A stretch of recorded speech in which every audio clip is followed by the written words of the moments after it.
What is up, team? Hey guys, welcome into another episode of Quarantine Catch Up. My name is David Bonnell, and I'm joined by a very special guest, Mr. Ray Kirby, Senior Program Manager, Talent Mobility with Nordstrom. Ray, how you doing, man? Good. How are you? I'm doing well. Hey, I know that you and I were connected on Facebook. We're connected on Instagram. I saw that you and your husband, Ryan, were traveling all around the state of Oregon this past weekend. How was that? Oh, it's fun. It's been pretty cold and rainy in Seattle, so it was nice to escape the rain and head out to the mountains in Oregon where it was actually pretty sunny and warm. Oh, nice. Okay. All right. Awesome. Yeah, it's always nice, especially now, to have a little bit of change of scenery, I'm sure. Definitely. Yeah. Especially when you can enjoy some beer outside and, keep away from the crowds. Yes, absolutely. No doubt. Well, Ray, I really appreciate you joining me today. I know we're talking off camera at the beginning, and really just looking forward to, getting to know you better. I know that we've crossed paths a bunch of times, different regionals. What used to be the artist formerly known as the Pacific Northwest Relocation Council now is the Puget Sound. Is that correct? Puget Sound Relocation Council. All right, right on. Yeah. Well, name change there. Awesome, exciting. But, we've never actually sat down and talked with each other and had a coffee. So, I really appreciate you taking the time to sit down with me. And, I'm sure that the audience here is looking forward to getting to know a little bit more about you. So, all right. We're going to start off with what I'm calling the Fast Five. So we're talking about it earlier. I did give you the questions beforehand, so no pressure, but these answers better be really good, Ray, okay? All right. No pressure. No pressure at all. But just, some not so hard-hitting questions aimed at getting to know you just a little bit better. So the Fast Five, are you ready? I'm ready. Let's do it. All right, bring it on. So number one, I know you and your husband, Ryan, you guys really like to travel. I know you personally have traveled. Give me the number. Off the top of your head? 61 countries. 61 countries. Yeah. That's awesome. That's incredible. So if I'm someone, if I've never traveled internationally before and I come to you, I say, hey, Ray, where is the first country that I should go to? What's that answer? I would say Thailand. I think it has a little bit for everyone. Great food, beaches, mountains, elephants, culture, coffee. I think there's something for everyone in Thailand, so definitely go there. Awesome, great answer. How many have you been to Thailand more than once, or? Yeah, 3 times. Wow, incredible. That's actually, so you've been to 61 countries. I think I might have been to 6 or 7, 8, something like that. But Thailand's actually one of those. My wife and I were actually dating at the time. We had some good friends that were living in Hong Kong, so we went to Hong Kong for a week, and then we spent about a week in Thailand as well. And we did Bangkok and then down to Phuket on the beach there. So that was a blast. Next time you go, you should head north and go to Chiang Mai. Yeah. I think it's even better. Totally different terrain, right? That's like more the mountains and really like, leafy and green, right? It is, totally. Cool. Okay. All right. We'll definitely have to go back. I'll let my wife know that. Okay. Question number two. This is one I like to ask people. I think it's a little, peek inside your personality. Not necessarily your favorite book that you've ever read, but what is one book that you would recommend to someone, that you would give as a gift to someone? Yeah, that's a great question. The first one that comes to my head is a book called Wild, which they made into a film adaptation starring Reese Witherspoon. And I would give that to someone just because I find that it's a really interesting coming of age story and how the character uses the Pacific Coast Trail and hikes the Pacific Coast Trail in order to find herself. And I think, finding yourself, especially through these tough times that we're going through today, is critical and important. Awesome. That's a great answer. I'm going to write that down. Do you know who wrote it, Ray? Yeah, that's a really great question. Off the top of my head, I don't remember. Okay, no worries. Don't mean to put you on the spot there, but Wild. Okay, awesome. Yeah, Wild. Yeah. And that's a novel? That's not a nonfiction? It's novel. Yeah. Okay, cool. Awesome. Great answer. Okay, number 3. I know you are a big coffee drinker. Okay, give me the perfect coffee drink. Are you espresso guy, or are you drip coffee? Cream? Give me super easy. I love cold brew. I drink cold brew all year, even in the winter. And I like it with a little bit of oat milk and a lot of ice. And that's my perfect coffee drink. Awesome. Do you make it at the house or do you buy a specific brand? Yeah, I do both. I buy La Colombe cold brew, which is from Philadelphia, and I have it mailed to my house. But I also have a cold brew maker that I got in San Francisco at the Blue Bottle Coffee Roasters, and I will make cold brew in that sometimes. Awesome. So even middle of the winter, you're still going Totally, cold brew. all year. Okay, I like it. I like it. He knows what he likes. Okay, number 4. I know you guys are big time travelers, so I thought this would be an interesting question for you. I've asked a couple other guests the same thing. Number 4, would you rather have free international first class plane tickets for the rest of your life, or would you rather never have a restaurant bill? So anytime you go out to eat, it's free. Travel or food? Hands down travel. Hands down. Yeah, once you've experienced first class over the ocean, you can't ever go back. And those tickets are pricey, sometimes $5,000 or $10,000. I don't think I could ever eat that much at a restaurant. So yeah, good point. Good point. Really get your value on those plane tickets. 100%. So you have done a few first class overseas? Yeah, I have. I'm a big nerd when it comes to using points and saving points, and I've been lucky enough to convert those airline miles into several first class tickets. That's awesome. Do you do just the airlines credit card, or do you have like kind of a different point system that you use? Or Yeah, I typically will just stick to the airline credit card because you can earn miles multiple ways, not only from purchasing tickets on your card and flying with them, but a lot of them have really great deals now with using their credit card to buy gas or to shop online. Alaska Airlines, which is our airline here in Seattle, they have a whole website where you can shop on lots of different websites and convert all of those dollars that you spend into miles as well. Yeah, that's great advice. I mean, that's some of the best advice I've heard is once you choose an airline, stick with that airline for life, basically, and just keep earning points. Yeah, awesome. Okay, number 5, rounding up the fast 5 here. I know you, Ray, and basically the rest of civilization has really gotten into Peloton, and for good reason. I've never done it before, but I hear it's awesome. What is your favorite song for a Peloton ride? Yeah, so right now it is Lady Gaga's Rain on Me. A lot of the instructors have been playing it, especially through the month of June as it was Pride Month. But there's a really great motivating lyric in that song where she says, "I'd rather be dry, but at least I'm alive." And I think when you're riding your bike, you're just happy to be alive. Yeah. I love it. That's awesome. That's great. Well, thanks, Ray. I appreciate you indulging me for the fast 5 there. So get a little sneak peek into your personality. But like I was saying earlier, I really just wanted to use this as an opportunity to kind of get to know you better and get to learn more about your career progression. So I was hoping to kind of start from the beginning. I know that you're born in the suburbs of Chicago. I know you're a big Cubbies fan. How did you make your way out to the Pacific Northwest? How did that come about? Yeah, I came to Seattle via Seoul, South Korea, which seems like a really long journey. Yep.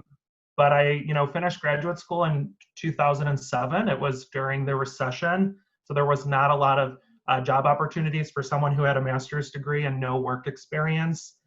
So I actually went to South Korea for what I thought would be a year to teach English to kindergartners.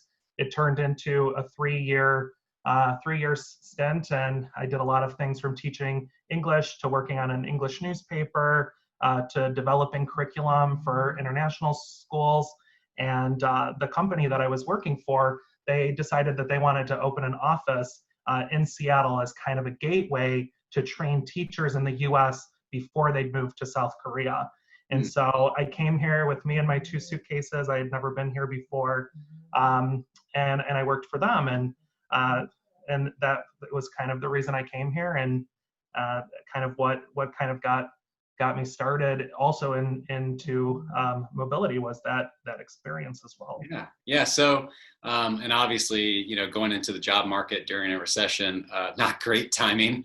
I know just going back just a little bit, I know you have a master's in public administration and policy.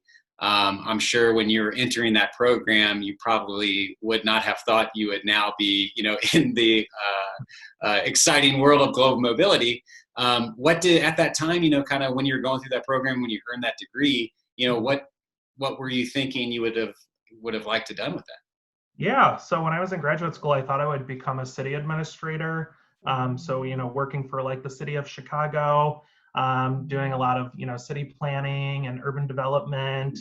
I actually did an internship after I graduated for a small city in Illinois, and I realized really quickly that it just was not my cup of tea and probably was not going to be a career that was going to keep me entertained in it. Fair enough. Fair enough. Fair enough. Well, good for you for kind of realizing that quickly too, because and kind of moving forward. So, okay, so you come from South Korea. You're in Seattle now. How long were you in that role? I was in that role for a year, and after a year, actually decided that it wasn't a great idea to have teachers come to Seattle first when they could just have them go straight there. And so the company decided that they were going to close their offices here in Seattle. Was there any consideration for you to go back to South Korea? Yeah, they definitely gave me that option, but I was not interested in going back. I'd already felt settled here and, decided I'd see where life in Seattle would take me. Sure. And so is that where, you make the transition? Because I know that we had talked briefly about it before, and I think yours is, not necessarily a super unique progression, but it doesn't happen super often where you go from the supplier side, from the RMC side, and you worked for two, major RMCs, and now to the corporate side. What attracted you to, because I believe you were with Cardis first, is that correct? I was with Cardis. So actually, while I was still working at my old company, I had a mutual friend from Chicago who had a friend who was living here in Seattle, and she connected us, and she was working for Cardis, and she was managing the language training program. So they were delivering, language training to employees that worked for Microsoft here in Seattle. And she and I had drinks one night, and I was telling her about how I taught English in South Korea, and she kind of planted the seed in my head, like, oh, have you thought about actually doing, language training for adult learners? And, would you be interested in coming and working for Cardis and being a language trainer and providing this service to their client? And I said, sure, why not? I think that sounds like a great idea. So that's what I started. I started doing language training, and then that turned into a consultant role with Cardis. And then I left Cardis and I went to Grable, and I was on-site manager for one of their largest clients, and then made my transition to corporate. Very interesting. So when you did enter into, the RMC world and started, gaining experience with different clients and with different accounts, did you always see yourself transitioning over to that other side of the desk on the corporate, on the client side? Yeah, I would say from the very beginning. Oh, really? I knew right away that I wanted to be on the other side. I just thought it was it's just such like a night and day difference. Here we were asking the client to approve exceptions and asking them what we should do for the employee. And I was like, why can't I do that myself? I felt like ready right away to be on the other side. I love that. Yeah. I really, I love the idea of, preparing like you are going to one day make that decision. I'm not sure if you went through that at all, being on the provider side, but I really like that idea of, okay, if I were in, their position, here are the decisions that I would make. Yeah, no, totally. But I would also say that my experience working on the RMC side probably made me even better in, the positions that I have today, because I've been there. I've been working with, the employee during a difficult time, whether it be, issues at their packing or not being able to get into their temp housing at 11 o'clock at night. So I think it really prepared me to be empathetic and sympathetic to the employees that I'm working with now. Yeah, I was just going to say, I'm sure that gives you a great perspective and the ability to empathize, with folks, not only the transferees, the employees, but I'm sure you can identify now, with your providers, and to say like, okay, hey, I get it. I've been there before. and whether to give them some slack or to say, hey, here's the deal, we need to step up. Yeah, that's actually a really good point. And I try to always put myself in the provider's shoes now and ask, is this something I'd want my hand slapped for? And sometimes I bite my lip, but all my providers will tell you that I have high standards, and so I have high standards for myself as well as for them. Sure. No, that's great. Okay, so how did the opportunity with your first role on the corporate side come up?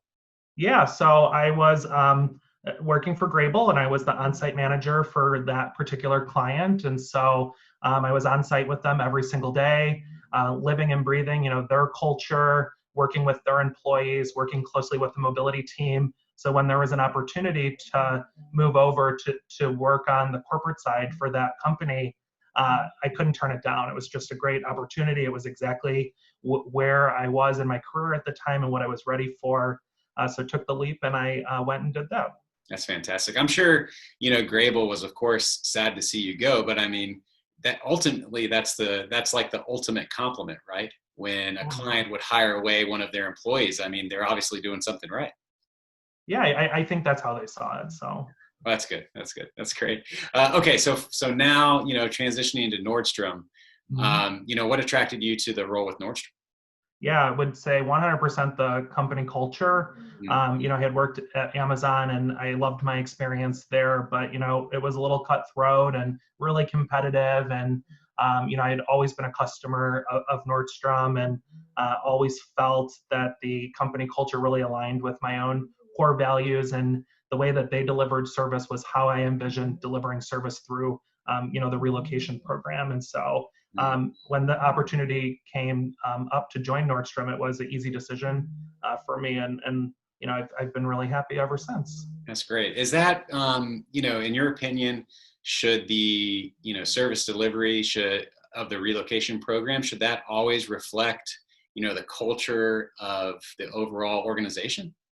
Yeah, I totally think so. And, I sit in on a lot of interviews, especially at the director level. And if someone is not a customer of Nordstrom per se, sometimes the first experience they might get with the company is through the relocation program. And, I want to mirror the great service that we give to our customers. I want to give those to our employees as well. And I think our company in general, we always say that we want to be just as renowned for our service with our customers as we are with our employees. So it's something that is important to us. Yeah, I was going to say, please remind me, because we had the Pacific Northwest previously, now Puget Sound, the regional meeting at Nordstrom headquarters. Was that 2 years ago now? It was like a year and a half. Yeah, a year and a half ago. Remind me, who was the woman with Nordstrom that spoke at that? Yeah, she was one of our senior vice presidents for HR. Yeah. Okay. She was amazing, and she was just awesome, just as far as describing the culture, and that's what I was going to ask you about a little bit. It's super interesting because obviously, I'm in the household goods field, and we're, just totally a service organization. Would you? And obviously, Nordstrom is selling great products. And once we get offline, I'd love to talk to you about some of my wife's Nordstrom bills and see if we could take care of some of those.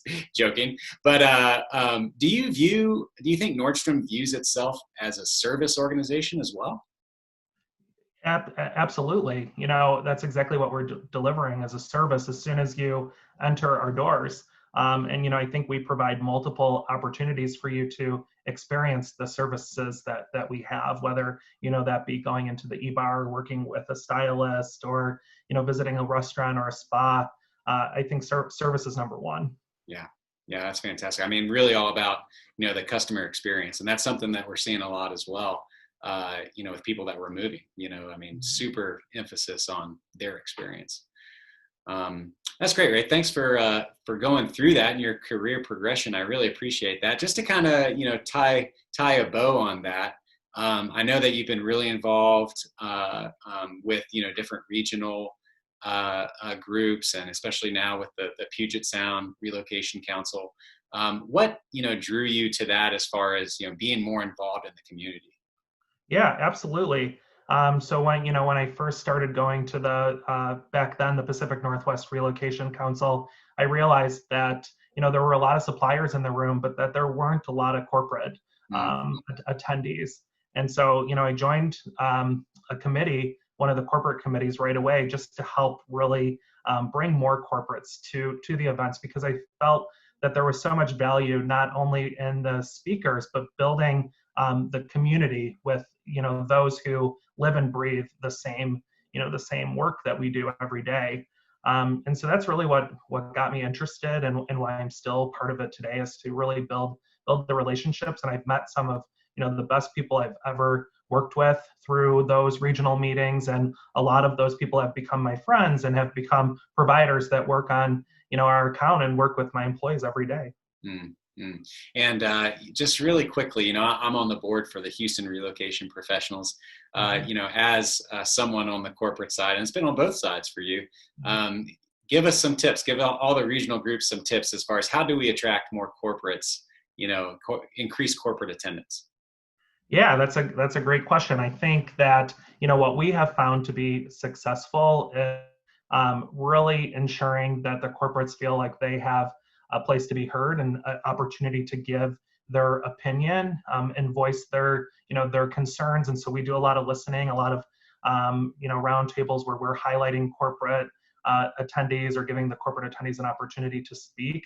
But I also think making them just feel welcomed, knowing that they can come to the meetings, and that there's no solicitation, or that someone's not going to try to sell their services to them, really is going to encourage them and make them feel comfortable with attending your meetings. Yeah. Yeah. I think it's such a tight knit community. I mean, really across the country, in relocation and mobility, if there are a few, bad actors out there that are, really hard selling at these regional meetings, they kind of works itself out, I think so. Well, awesome. Well, Ray, I really appreciate you jumping on here, man, and just giving us, a little peek into, your career. I think it's super instructive to, younger professionals that are going through the same thing, and kind of to see, what the route is to the corporate side. So I really appreciate it. And for Ray Kirby, I'm David Bunnell, and thanks so much for catching up. Thank you. Take it easy.